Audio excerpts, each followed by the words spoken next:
This is pretty much the home screen of the VPN connection. We don't have any server option. You only have the connection button here. You can just tap on that option here. We'll ask connection request. Tap on OK. We'll start connecting in no time. So as I said before, I don't have any servers or anything like that. You do get 3 minutes of connection time, which I do think is ridiculous. 3 minutes of connection time. I don't think this is working. I've tested the VPN connection speed, and it's not that very fast, but it's decent. But the connection time that you get is pretty much 3 minutes, and 3 minutes connection time is crazy, and it doesn't make sense. By the time you start using the VPN connection or the VPN, it will disconnect.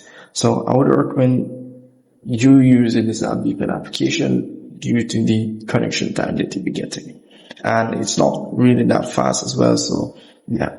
Well, anyways, once you're pretty much connected, you'll be able to add your 3 minutes connection time, which is crazy. As well, you can tap on the option at the top here, select other connection servers or other servers. I've reviewed similar applications or VPN applications like this. They all look the same. There's pretty much no difference in these VPN application, maybe just their names, and that's really pretty much it. And their layout, style layout, and so forth. So they are pretty much all the same.